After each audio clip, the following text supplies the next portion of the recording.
హల్లెలూయా. సమస్తమైన మహిమా ప్రభావం ప్రభు అయిన యేసుక్రీస్తుకే కలుగును గాక. ఆమేన్.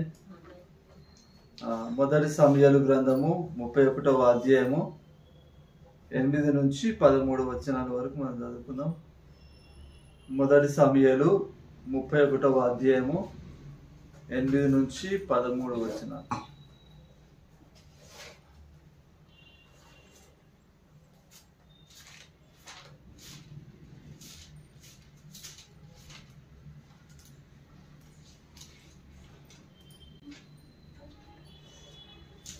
మొదటి సమూయేలు 31:8 నుంచి 13. మర్నాడు ఫిలిష్తీయులు హతమైన వారిని దోచుకొని వచ్చి గిల్బోవ పర్వతం మీద పడిపోయిన సౌలును అతని 3 కుమారులను కనుగొని అతని తలను ఛేదించి అతని ఆయుధములను తీసి తమ బొమ్మల గుళ్ళలోను జనులలోను జయవర్తమానం తెలియజేయుటకై ఫిలిష్తీయుల దేశంలో నలుదిశలా వాటిని పంపిరి. మరియు వారు అతని ఆయుధములను అష్టారోతు దేవి గుడిలో ఉంచి అతని మొండమును బెత్షాను పట్టణపు గోడకు తగిలించిరి. 13 వచ్చాము. అయితే ఫిలిష్తీయులు సౌలుకు చేసిన దాని గురించిన వార్త యబెష్గిలాదు వారు విని బలశాలులందరూ లేచి రాత్రి అంతా నడిచి సౌలు మొండమును అతని కుమారుల కాలేబరములను బెత్షాను పట్టణపు గోడ మీద నుండి దించి యాబేషునకు తిరిగి వచ్చి వాటిని దహనం చేసి వారి శల్యములను తీసి యాబేషులోని పిచ్చుల వృక్షము క్రింద పాతిపెట్టి 7 దినములు ఉపవాసం ఉండిరి. చాలు. హల్లెలూయా. ఈరోజు మన అంశం ఏంటంటే బాధకరమైన ముగింపుకు కారణాలు. హల్లెలూయా. ఈరోజు మన అంశం ఏంటిది? బాధాకరమైన ముగింపుకు కారణాలు. హల్లెలూయా. మరి మొదటి సమూయేలు 2వ సమూయేలు మరి 2 గ్రంథాలు కూడా ఎవరు రాశారంటే మరి ఈ మొదటి సమూయేలు గ్రంథంలో దాదాపు 24 అధ్యాయం వరకు సమూయేలు రాశాడు. తర్వాత మిగతాదంతా కూడా నాతాను గాదు అనే ప్రవక్తలు రాశారు. హల్లెలూయా. ఇప్పుడు మన తెలుగులోనేమో 2 పుస్తకాలు ఉన్నాయి, మొదటి సమూయేలు 2వ సమూయేలు. అదే హిబ్రూ యూదులకైతే మరి ఒకటే పుస్తకం. హల్లెలూయా. మరి తెలుగులో ఎందుకు మరి ఈ రెండింటిని డివైడ్ చేశారంటే మొదటి సమూయేలు గ్రంథం అంతా కూడా ఏ రాజు గురించి ఉంటుంది? సౌలు రాజు గురించి ఉంటుంది. 2వ సమూయేలు గ్రంథం అంతా కూడా దావీదు రాజు గురించి ఉంటుంది. సో దావీదుకు సంబంధించిన చరిత్ర అంతా 2వ సమూయేలు అని పెట్టారు. మరి సౌలుకు సంబంధించిన చరిత్ర అంతా కూడా మొదటి సమూయేలు అని పెట్టారు. హల్లెలూయా. మరి ఈ మొదటి సమూయేలు గ్రంథంలో చూసుకుంటే కనుక మరి ఈ మొదటి సమూయేలు గ్రంథము బాధతో మొదలవుతుంది, తిరిగి బాధతో ఎండ్ అవుతుంది. హల్లెలూయా. మరి మొదటి సమూయేలు దేంతో బాధతోటే మొదలవుతుంది, బాధతోటే తిరిగి ఎండ్ అయిపోతుంది మొదటి సమూయేలు గ్రంథం. హల్లెలూయా. మరి మొదటి సమూయేలు గ్రంథంలో మొదటి అధ్యాయంలో చూసుకుంటే కనుక మరి హన్న, సమూయేలు తల్లి అయిన హన్న మరి తన పిల్లలు లేకపోవడంతో మరి తాను ఎంతో బాధపడింది. తన వైరి అయిన పెనినా మరి బాధిస్తున్నప్పుడు మరి బాధపడి ఏడుస్తూ ఆమె కూడా ఉపవాసం ఉండేది, అన్నం తినకుండా ఉండేది. హల్లెలూయా. సో అదే విధంగా మరి మరి మరి ఈ గ్రంథం ఎండింగ్ కూడా మరి అభిషక్తుడైన సౌలు రాజు మరి ఫిలిష్తీయులతో ఓడిపోయి మరి చంపబడి మరి ఆ బాధతో ఈ పుస్తకం ముగుస్తుంది. హల్లెలూయా. మరి సౌలు ఇక్కడ ఈ 31వ అధ్యాయంలో ఎవరి గురించి రాయబడిందంటే మరి సౌలుకు ఫిలిష్తీయులకు మరి ఇద్దరికి కూడా యుద్ధం జరుగుతూ ఉంటుంది. హల్లెలూయా. ఇది సౌలు జీవితంలో ఇది చివరి యుద్ధం. హల్లెలూయా. మరి సౌలు తన జీవిత కాలంలో ఎక్కువగా ఎవరితో పోట్లాడిందంటే ఎక్కువ సార్లు ఫిలిష్తీయులతో పోట్లాడాడు. హల్లెలూయా. అయితే మరి ఇక్కడ 31వ అధ్యాయంలో ఏం జరుగుతుందంటే మరి సౌలు రాజు ఓడిపోతున్నప్పుడు మరి సౌలు రాజు ఏమనుకున్నాడు అంటే ఈ సున్నతి లేని ఫిలిష్తీయులతో నేను చంపబడ్డం ఏంది, వాళ్ళ చేతిలో నేను చావడం ఏంది, నేనే చస్తా అని చెప్పి మరి ఆయన ఆత్మహత్య చేసుకున్నాడు. హల్లెలూయా. మరి ఆత్మహత్య చేసుకున్నప్పుడు ఫిలిస్తీన్లు వచ్చి ఏం చేశారు, మరి అతని తలను అతని కుమారులు, మరి మరి కుమారుని పేరు ఏంది, నాతాన్. హల్లెలూయా. మరి ఆ నాతాను తలను మరి ఆ సౌలు తలను, ఇద్దరి తలను కూడా మరి ఛేదించి మరి తీసుకువెళ్ళి వాళ్ళ బొమ్మల గుళ్ళల్లో, మరి బొమ్మల గుళ్ళల్లో ఇంకా మరి జన్లలో జయవర్తమానం తెలియజేయడానికి ఫిలిస్తీన్ల దేశంలో నలుదిశల వాటిని పంపిరంట. మరి సౌలు రాజు మొండెము. హల్లెలూయా. అంటే మరి ఇక్కడ సౌలు రాజు జీవితము ఎట్లా ముగుస్తుంది అంటే ఒక బాధతో ముగుస్తుంది. హల్లెలూయా. మరి సౌలు రాజు మరి ఎవరి చేత అభిషేకింపబడ్డాడు? సౌలు రాజు యెహోవా దేవుని చేత అభిషేకింపబడ్డాడు. ఇజ్రాయెల్ దేశానికి మొదటి రాజు ఎవరు? సౌలు రాజే. హల్లెలూయా. మరి సౌలు రాజును దేవుడు మరి ఇజ్రాయేలీలకు మొదటి రాజుగా ఏర్పరచుకున్నాడు.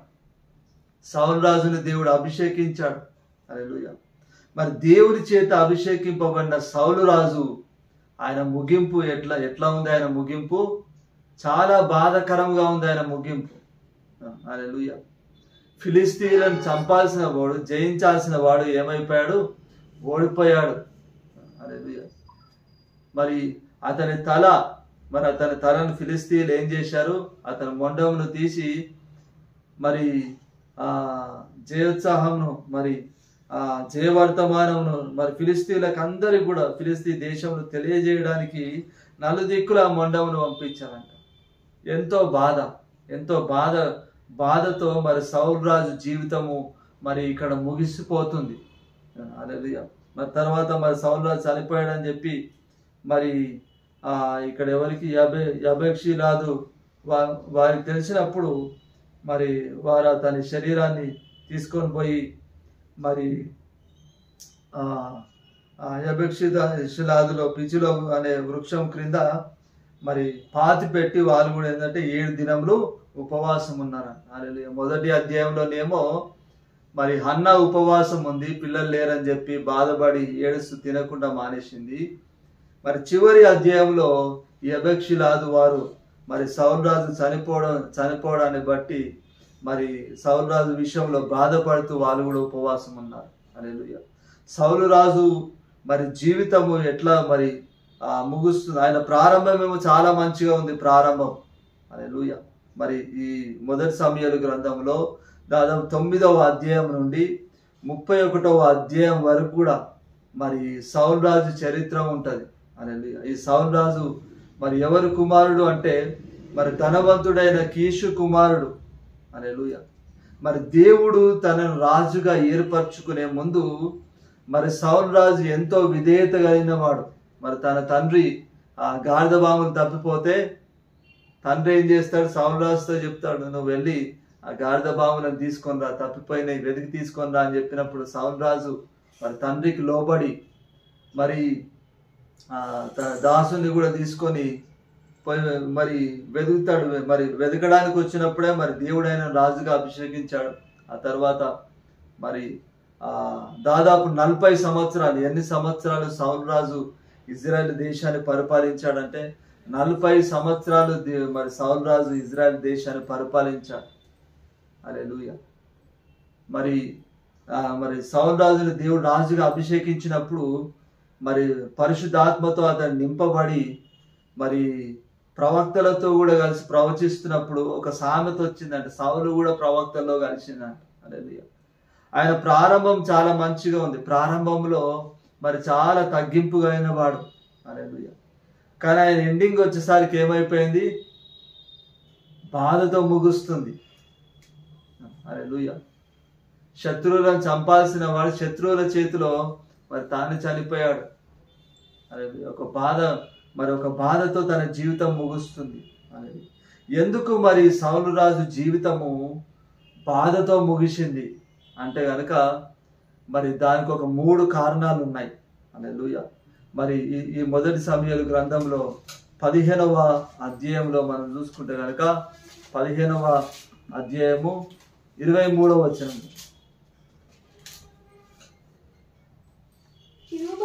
చేయుట సోది చెప్పుట అను పాపంతో సమానం. మూర్ఖతను అగపరచుట మాయా విగ్రహము గృహదేవతలను పూజించుటతో సమానము. యెహోవా ఆజ్ఞను నువ్వు విసర్జించితివి గనుక నీవు రాజుగా ఉండకుండా ఆయన నిన్ను విసర్జించననగా.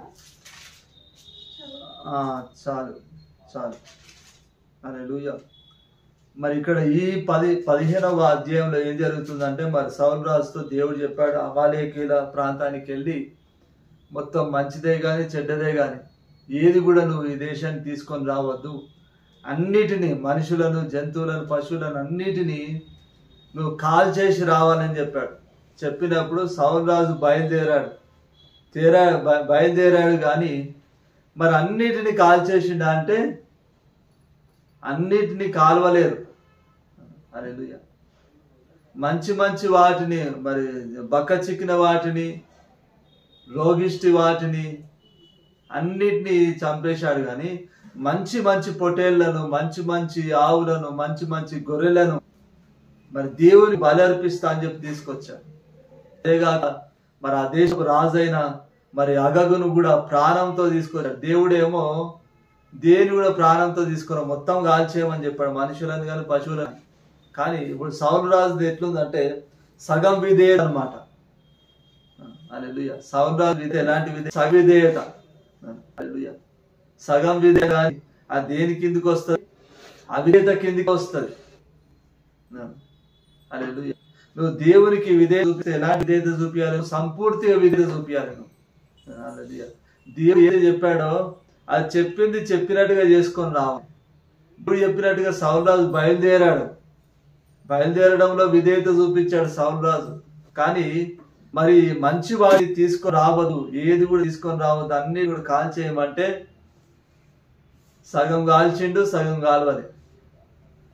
చెడ్డ వాటిని, బక్క చిక్కిన వాటిని కాల్చేసిండు, మంచి వాటిని మరి అది కూడా ఎవరికి బలి అర్పిస్తా అని చెప్పి తీసుకొచ్చి దేవునికి బలి అర్పిస్తా అని తీసుకొచ్చాడు. ఇప్పుడు ఇక్కడ సౌలు రాజు ఏం చేస్తున్నాడంటే ఇక్కడ మరి 3 విషయాలు ఇక్కడ ప్రవక్త 23వ వచనంలో మరి తిరుగుబాటు, మూర్ఖత్వము, ఇంకా ఏం చేశాడు? యెహోవా ఆజ్ఞను విసర్జించాడు. 3 చేశాడు. ఇక్కడ ఈ 23వ వచనంలో పొరపాటు ఇక్కడ రాయబడింది. ఆ 3 పొరపాట్లు ఏంటి? తిరుగుబాటు, మూర్ఖత, దేవుని ఆజ్ఞను విసర్జించాడు అంటే త్రోసివేశాడు. ఈ 3 పొరపాట్లు సౌలు రాజు చేశాడు. తిరుగుబాటు అనే పాటు దేంతో సమానట? సోద చెప్పుట పాపంతో సమానం అంట. హల్లెలూయా. అంటే ఇక్కడ ఇంగ్లీష్ లో చూసుకుంటే విచ్ క్రాఫ్ట్ అంటే చేతబడి, అంటే తిరుగుబాటు చేయడం. ఇప్పుడు ఇక్కడ సౌలు రాజు మరి దేవుడు అన్నిటిని కాల్చివేయమంటే సగం కాల్చేసి మంచి మంచి వాటి అన్ని కూడా తీసుకొచ్చాడు. మరి అట్లా తీసుకొని రావడం ద్వారా సౌలు రాజు ఏం చేశాడు? దేవునికి తిరుగుబాటు అంటే ఏంటిది? దేవుడు ఇచ్చిన ఆజ్ఞకు వ్యతిరేకంగా చేయడమే ఏంటిది? అది తిరుగుబాటు. ఇక్కడ ఏం చేశాడు? తిరుగుబాటు చేశాడు దేవునికి. మరి దేవుడు మంచి వాటిని ఏమి కూడా తీసుకొని రావద్దంటే అన్నింటిని కూడా చేయమని చెప్తే మరి మంచి మంచి వాటిని అక్కడ దేవునికే బలి అర్పిస్తా అని చెప్పి తీసుకొచ్చాడు. మరి సౌలు రాజు ఏమనుకున్నాడంటే మరి ఇప్పుడు ఇది ఏంటంటే సౌలు రాజు ఏంటంటే పైన భక్తి. సౌలు రాజు ఏంటిది? పైన భక్తి అన్నమాట. దేవునికి పొట్టేలు అర్పించడానికి అర్పిస్తా అని చెప్పి తీసుకొచ్చాడు. కానీ దేవునికి దేని బట్టి సంతోషం కలుగుతుంది? ఆయన యొక్క ఆజ్ఞను పాటించడం ద్వారా దేవునికి సంతోషం కలుగుతుంది. అది మర్చిపోయాడు సౌలు రాజు. హల్లెలూయా. మరి దేవుని యొక్క ఆజ్ఞను పూర్తిగా నెరవేర్చకుండా మంచి వాటిని దేవునికే బలి అర్పిస్తా అని చెప్పి తీసుకొచ్చి ఏం చేశాడు? దేవునికి తిరుగుబాటు చేశాడు. మరి తిరుగుబాటు దేంతో సమానం అంట?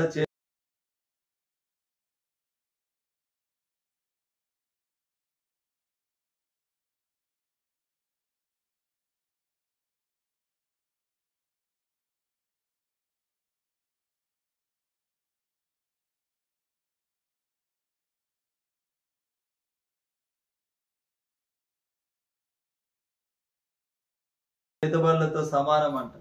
నువ్వు చేతబడి చేయాల్సిన అవసరం లేదు. నువ్వు దేవుని యొక్క ఆజ్ఞను అతిక్రమిస్తే చాలు.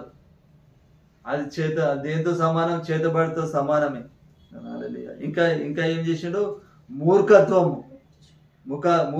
అగుపరిచాడు. హల్లెలూయా. అంటే మరి మూర్ఖత్వం అంటే ఏంటిది? ఇంకోళ్ళు చెప్పింది వినడు మూర్ఖుడు. హల్లెలూయా. వాడు చెప్పిందే రైట్ అంటాడు. ఇక్కడ సౌలు రాజు కూడా ఏం చేశాడంటే మూర్ఖత్వం చూపించాడు.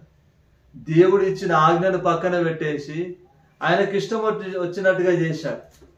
హల్లెలూయా. మూర్ఖుని స్వభావం ఏంటిది? వానికి ఇష్టం వచ్చిందే వాడు చేస్తాడు. ఇంకోళ్ళు చెప్పింది వాడు అస్సలు వినాడు. వానికి ఏది దోస్తే అదే చేస్తాడు. వాడు అనుకునేదో రైట్ అంటాడు. హల్లెలూయా. సౌలు రాజు అదే చూపించాడు. దేవునికి విరోధంగా మరి దేవుడు మరి అన్నింటినీ కాల్చేయమంటే మరి తీసుకొని వచ్చాడు దేశానికి మంచి మంచి వాటిని. ఇంకా అది కాకుండా మరి సమూయేలు ప్రవక్త వచ్చి మరి సమూయేలు ప్రవక్త వచ్చినప్పుడు ప్రవక్త నేను దేవుడు చెప్పిన ఆజ్ఞ నేను పాటించా, నేను అన్నింటినీ కాల్చేసి వచ్చా అనగానే మరి సమూయేలు ప్రవక్తకి ఏమి వినబడతాయి? గొర్రెల అరుపులు వినబడతాయి, ఎట్లా రంకెలు వినబడతాయి. వినబడినప్పుడు మరి అవన్నీ కూడా ఏంది? ఆ అరుపులు ఏంది అని అంటే దేవునికి బలర్పించడానికి తీసుకొని వచ్చిన అని వాదిస్తా సమూయేలు ప్రవక్తతో. హల్లెలూయా. సమూయేలు ప్రవక్త ఏం చేస్తాడు? అదే దావీదు మరి చాలా ఘోరమైన పాపం, బైబిల్లో అందరికంటే ఘోరమైన పాపం చేసింది ఎవరంటే దావీదే. బెత్షెబతో చేశాడు, పాపం చేశాడు. బెత్షెబతో ఆమె భర్తను చేతికి మట్టి అంటకుండా, అంటే మరి ఉరియా ఎట్లా చనిపోయింది అంటే ఏమనుకోవాలి? యుద్ధంలో చనిపోయి దావీదు పగడుబందిగా ప్లాన్ చేసి మరి పంపించాడు. ఉరియా కుటుంబాన్ని మరి దావీదు నాశనం చేశాడు. ఆయన భార్యతో పాపం చేశాడు, మరి ఉరియాను మరి చంపించాడు. అంత ఘోరమైన పాపం చేశాడు. నాతాను ప్రవక్త తప్పు చేసిన వారనే ఏం చేసిండు? దావీదు వాదించిన ఉన్నాడు. వెంటనే పాపం చేశా అని చెప్పి మరి క్షమాపణ కోరాడు. దేవుని సన్నిధిలో మరి ప్రార్థన చేశాడు. మరి కీర్తన 51వ అధ్యాయం అంతా కూడా మరి ఆ బెత్షెబతో పాపం చేసినప్పుడు దేవుడు మరి దావీదు పశ్చాత్తాపంతో చేసిన ప్రార్థన. హల్లెలూయా. మరి ఇక్కడ సౌలు రాజుకు మరి సమూయేలు అని చెప్పి సౌలు ఏం చేస్తున్నాడు? లేదు, దేవుడు చేయనట్టుగా నేను కాల్చిన ఈ మంచి వాటిని నేను తీసుకొని వచ్చిన వాదించాడు కానీ అంతా సమర్థించుకోవడానికి చూస్తున్నాడు కానీ తప్పు ఒప్పుకోలేదు పూర్తిగా. హల్లెలూయా. తర్వాత చివరికి ఎట్లా ఒప్పుకున్నాడు? దేవుని దగ్గర సమూయేలు క్షమాపణ కోరమన్నాడు కానీ దేవుని కోరమనలేదు. దేవుని వరలే క్షమాపణ. ఇక్కడ చూడు 30వ వచనం ఉండదు.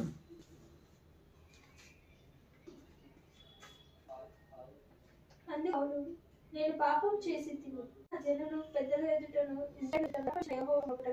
నేను పోగా నాతో కూడా తిరిగి రమ్మని అతనిని వేడుకొని అది కాదు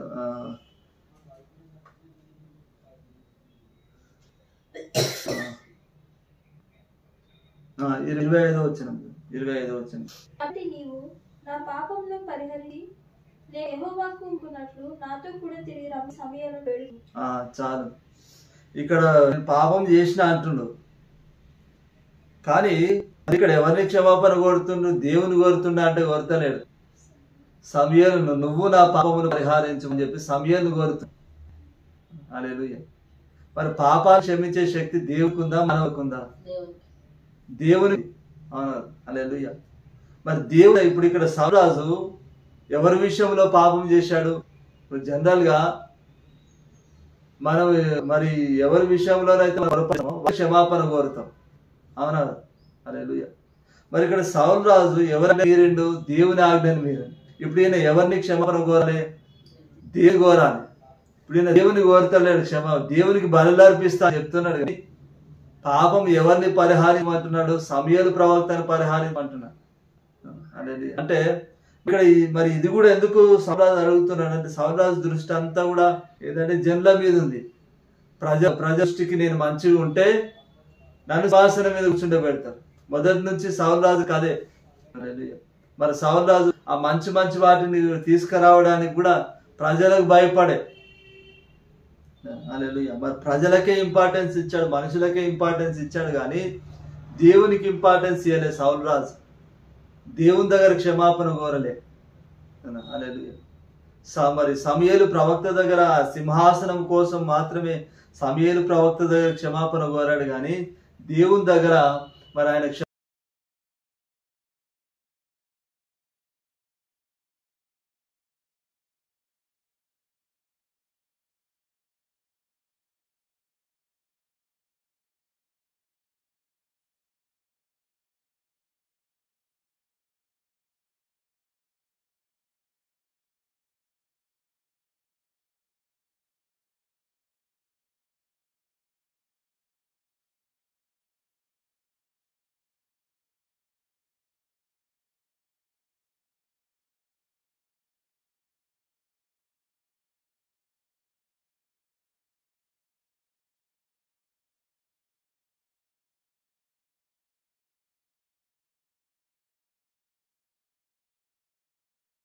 క్షమాపణ కోరలే, దేవుని దగ్గర పశ్చాత్తాప పడలే, తన తప్పును దేవుని దగ్గర ఒప్పుకోలే. కాబట్టి మరి దేవుని దృష్టిలో సౌలు రాజు ఏ విధంగా ఉన్నాడు? ఒక మూర్ఖుడుగా ఉన్నాడు. హల్లెలూయా. మరి మూర్ఖతను అగపరచుట ఏందంట? మాయా విగ్రహము గృహదేవతలను పూజించుటతో సమానం అంట. హల్లెలూయా. నువ్వు మూర్ఖతను చూపిస్తే గనక దీంతో సమానం అంట. మాయా విగ్రహం అంటే విగ్రహాలను ఆరాధించడంతో సమానం అంట. హల్లెలూయా. మరి ఇంకా ఏం చేసిండట?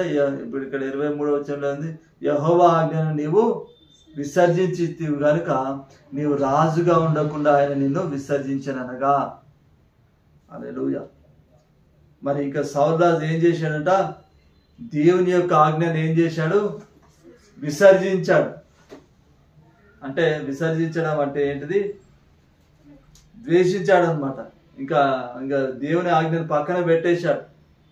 తన ఇష్టానుసారంగా జీవించాలనుకున్నాడు, కానీ దేవుని ఇష్టానుసారంగా జీవించాలనుకోలే. హల్లెలూయా. మరి దావీదు రాజు ఘోరమైన పాపం చేశాడు. చేసినప్పటికీ క్షమాపణ కోరి ఏం చేశాడు? దేవునికి ఇష్టానుసారంగా మరి జీవించడానికి ప్రయాసపడ్డాడు.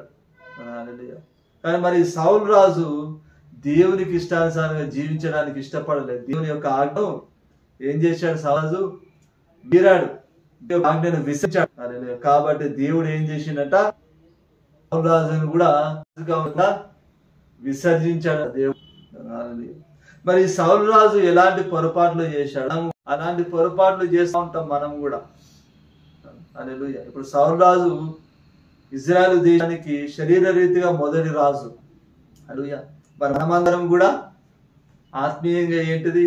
పేరు ఏమంటాడు? రాజులైన యాజక సమూహం. హల్లెలూయా. ఈ సౌలు రాజు ఏ విధంగా అయితే దేవుని చేత అభిషేకింపబడ్డాడో మనం అందరం కూడా ఏంటిది? దేవుని చేత అభిషేకింపబడిన మనందరం కూడా క్రైస్తవులు అంటే అర్థం ఏంటి? అభిషేకింపబడినవాడు. క్రైస్తవులు అంటే అభిషేకింపబడిన వారే. హల్లెలూయా. మరి మొదటి యోహాను పత్రికలో ఉంటుంది చూడండి. మొదటి యోహాను పత్రికలో 2వ అధ్యాయం 20వ వచనం చదవండి ఒకసారి. మొదటి యోహాను పత్రిక 2వ అధ్యాయం 20.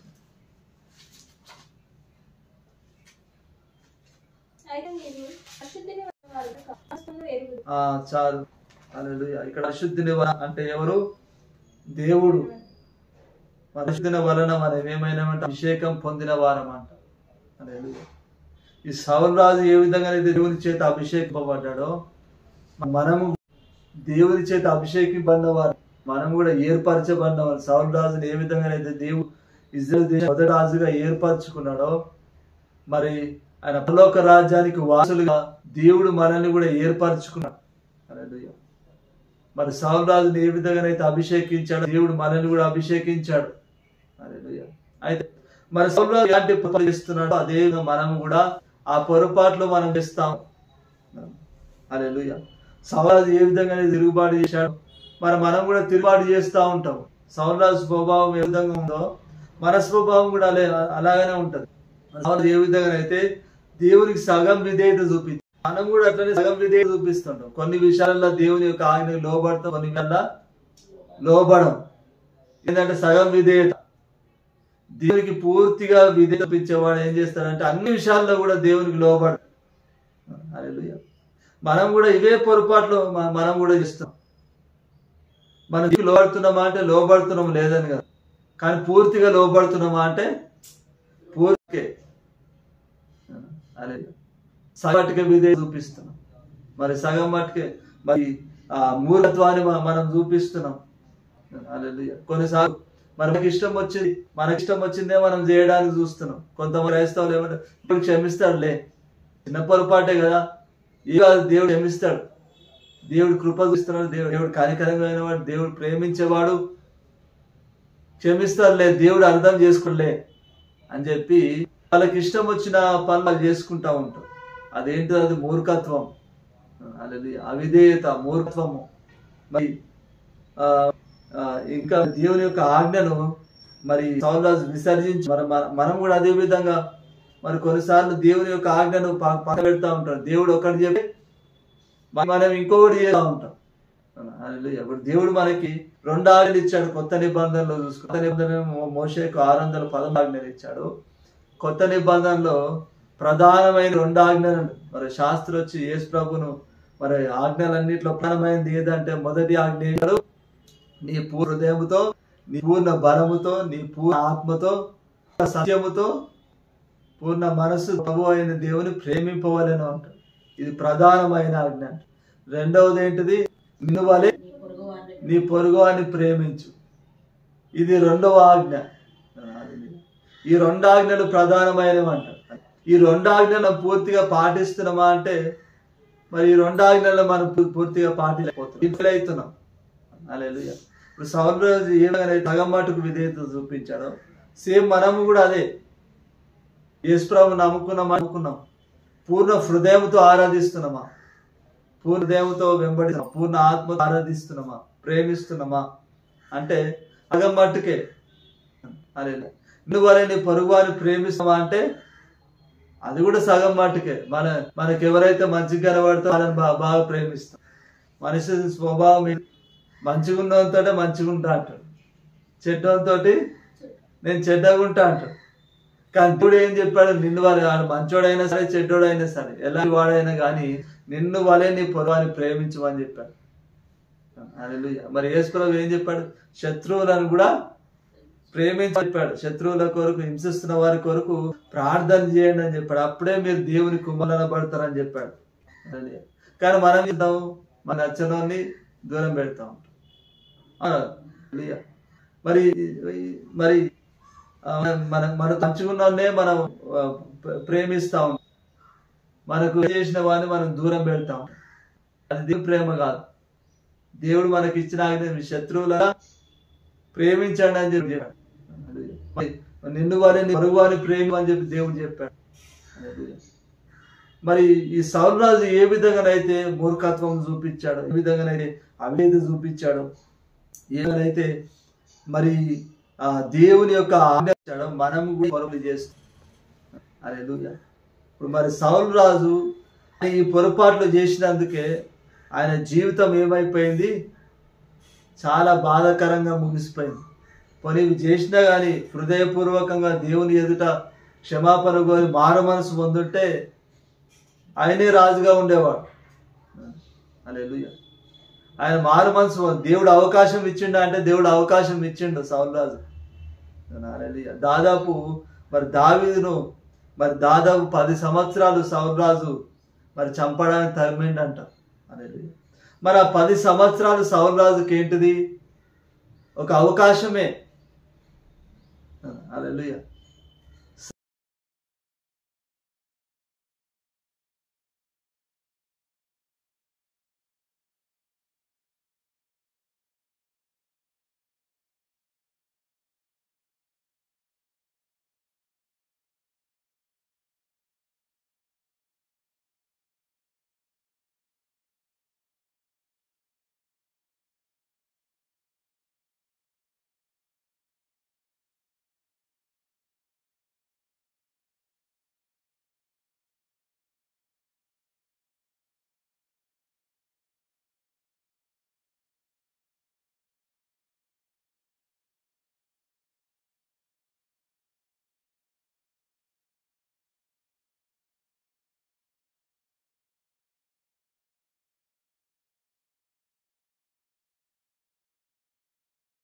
సౌలు రాజును కూడా మరి దేవుడు ప్రేమిస్తలేడని కాదు, దేవుడు ప్రేమిస్తున్నాడు. సౌలు రాజును ప్రేమిస్తుండు కాబట్టి మరి ఈ లోకములో ఆయనను తీసేసినా కానీ పరలోకానికి దూరం చేయలే.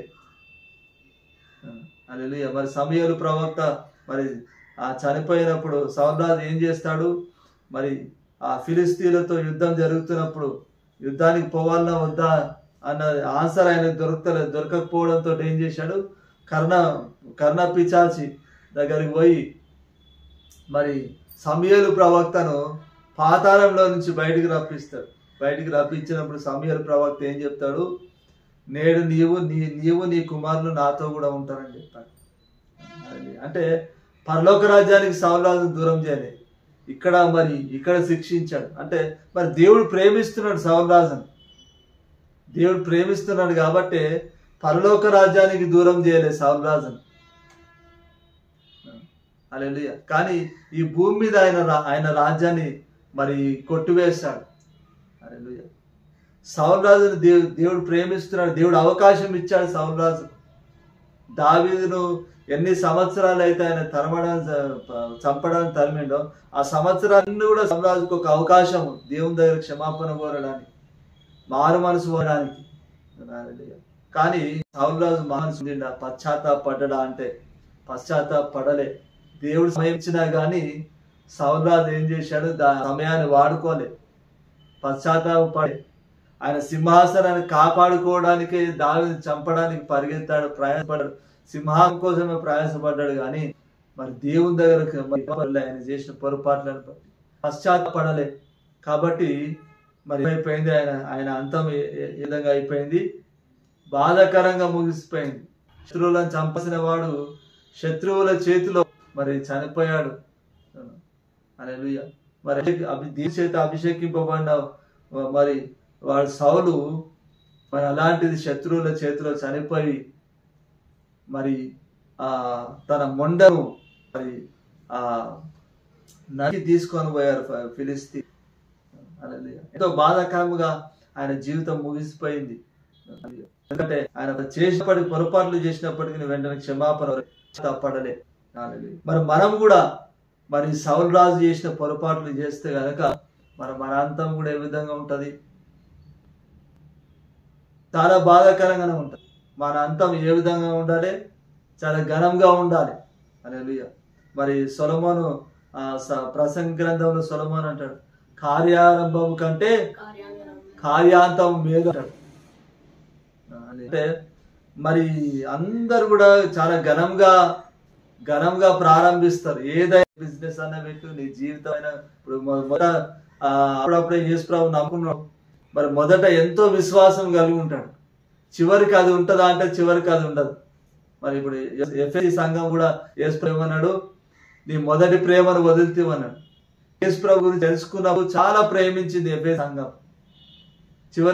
చివరికి రాను ఏమైపోయింది? ఆ ప్రేమను కోల్పోయింది. అందరూ మరి ప్రారంభం చాలా ఘనంగా ఉంటది. రాజు గురించి కూడా చూసుకుంటే కనుక ఆయన రాజుగా ముందుకున్న విశ్వాసము రాజు అయిన తర్వాత ఉందంటారా? లేదు.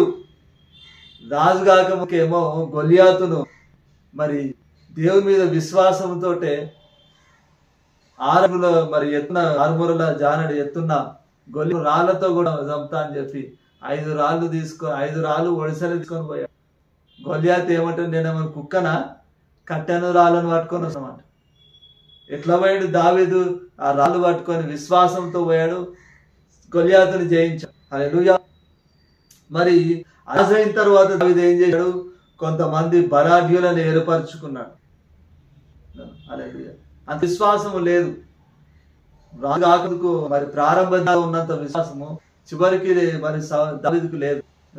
అదే విధంగా మన ప్రారంభం చాలా ఘనంగా ఉంటది. ఏదైనా కానీ మనతో కూడా ఘనంగా ఉండాలి. ప్రారంభం చాలా ఘనంగా గ్రాండ్ గా చేసి ఘనంగా ప్రారంభించి మన అంతం సరిగా లేకపోతే ఏమైనా లాభం అంటారా? ఏం లాభం లేదు. ప్రసంగ గ్రంథంలో రాయబడి ఉంటది, ఒక 100 మంది కుమారులు ఉన్నా గానీ వారి సమాధి సరి జరగకపోతే వానికంటే వనం గతి మేలు అంటాడు. హల్లెలూయా. సమాజం 100 మంది పిల్లల్ని కన్నా బ్రతికి పుట్టి పెరిగి పెద్దగా 100 మంది పిల్లల్ని కానీ ఆస్తులు అన్ని కూడా చంచినా కానీ వాడి సమాధి సరే అంటే నీ అంత ఎట్లుండాలి, నీ అంతము నీ ముగింపు ఎట్లుండాలి, చాలా ఘనంగా ఉండాలి నీ ముగింపు. హల్లెలూయా. నీ ముగింపు ఘనంగా ఉండాలంటే ప్రారంభం నుంచి ముగింపు వరకు కూడా నువ్వు చేసిందే దేవునికి విధేయత చూపించడం, దేవునికి మూర్ఖత్వము కానీ మరి తిరుగుబాటుతనం కానీ దేవుని యొక్క ఆజ్ఞను పక్కన పెట్టడం కానీ మిస్టేక్స్ మనం చేయాలి. మనం దేవునికి విధేయత కానీ సంపూర్ణమైన విధేయతను చూపించాలి మనం. హల్లెలూయా. అది ఏమైనా కానీ దేవుడు మనకిన ఆజ్ఞను మనం అక్షరాల పాటించడానికి చూడాలి. ఒకవేళ మనం పొరపాటు చేసినా కానీ దాన్ని బట్టి ఏం చేయాలి, దేవుని దగ్గర క్షమణ కోరాలి. పశ్చాత్తాపడితే దేవుడు క్షమిస్తాడు. హల్లెలూయా. మరి దేవుడు క్షమిస్తాడు. తర్వాత మరలా తిరిగి మనము మరి దేవుని ఎదుట విధేయత చూపిస్తాం. హల్లెలూయా. కాబట్టి మరి మరి మన అంతం అనేది మన ముగింపు అనేది చాలా ఘనంగా ఉంది. కాబట్టి మనము దేవునికి పూర్తిగా విధేయత చూపించాలి. ఒకవేళ పొరపాటు చేసినా కానీ వెంటనే ఏం చేయాలి, దేవుని దగ్గర క్షమాపణ కోరాలి, మారు మనసు పొందాలి. అనేది ఆ పొరపాటు చేయకుండా ఉండడానికి దావీదులాగా మన ఘోరమైన పాపం చేశాడు, కానీ తర్వాత ఏం చేయాలి, క్షమాపణ పోయి మరలా పాపం చేసిండు అంటే మరలా చేయలే, ఇంకా నీతి అనేది జీవించాడు. దావీదులాగా ఒకవేళ మనం పొరపాటు చేసినా కానీ ఏం చేయాలి, క్షమాపణ కోరి మారు మనసు పొందాలి. హల్లెలూయా. అప్పుడు మరి మన అంతం ఎట్లుంటది, చాలా ఘనంగా ఉంటది. హల్లెలూయా. మరి దేవుడి వాక్యాన్ని ఫలింపజేయను గాక. ఆమేన్. ప్రార్థన చేసుకుందాం. కళ్ళు మూసుకున్నట్లయితే. కృపా కనికరం గల మా ప్రభా యేసు తండ్రి, యేసయ్య ఇదిగో ప్రభా తండ్రి దేవా, మరి ఇదిగో ప్రభా యేసు తండ్రి